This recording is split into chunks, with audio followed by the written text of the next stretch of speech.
এমন কোনো জায়গা নাই যেখানে আইনজীবীরা টাকা দেয় না।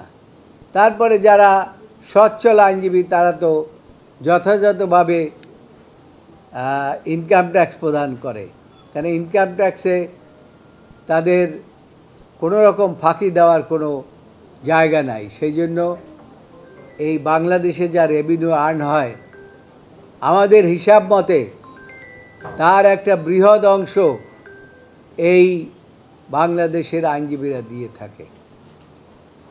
আমরা কিছুদিন আগে বার কাউন্সিল থেকে বলেছিলাম, চিঠি লিখেছিলাম আইন মন্ত্রণালয়ে এবং অর্থ মন্ত্রণালয় যে টাকাটা আমরা দেই সেই টাকার থেকে অন্তত 20% টাকা যদি আপনারা আমাদেরকে দেন, তাহলে আইনজীবীরা মৃত্যুবরণ করলে আমরা যে সামান্য টাকা দেই 20,000 25,000, এটাকে আমরা যদি 1 কোটি টাকা বাড়াতে পারি তাহলে পরে একটা পরিবার সচ্ছলভাবে চলতে পারে। আপনারা ইতিমধ্যেই শুনেছেন, আমাদের অ্যাটর্নি জেনারেলও বলেছেন, আমি নিজেও বলেছি যে আইনজীবীদেরকে মানুষ বাড়ি ভাড়া দেয় না, কারণ তারা বাড়ি ভাড়া দিতে পারে না। এই যে একটা অসহায় অবস্থা, অনেকের পরিবার পরিজন তাদেরকে তারা পরিচালনা করতে পারে না, ছেলেপেলেদের সুশিক্ষায় শিক্ষিত করতে পারে না।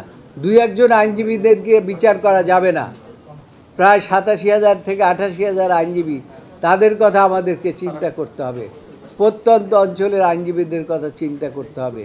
সেই জন্যই আমরা প্রাথমিকভাবে একটা চিঠি লিখেছিলাম এবং সেই চিঠির উত্তর আমরা এখন পর্যন্ত সরকারের কাছে পাই নাই। যে কোর্ট ফি আমরা দেই, যে স্ট্যাম্প আমরা দেই, যে ট্যাক্স আমরা দেই, সেই ট্যাক্স থেকে সরকার 20% জন্য আমাদের সমস্ত আইনজীবীদের বেনাবলেন ফান্ডের জন্য দেয়।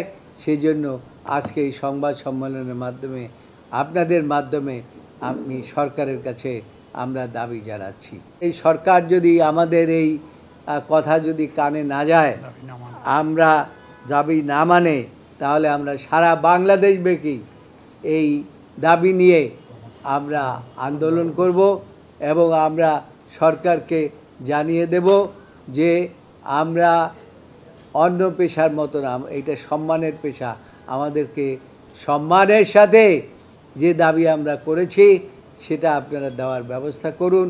অন্যথায় সারা বাংলাদেশের আইনজীবীরা, এখন প্রায় 90,000 আইনজীবী, প্রতিবারেই তো কিছু কিছু আইনজীবী বাড়ে, কাজেই তারা মাঠে নামতে বাধ্য হবে। ওকালতনামা দাখিল করতে দিতে হয়, টাইম পিরিয়ড দাখিল করতেও কোর্ট ফি ছাড়া হয় না, বেল বন্ড দিতেও কোর্ট ফি ছাড়া হয় না।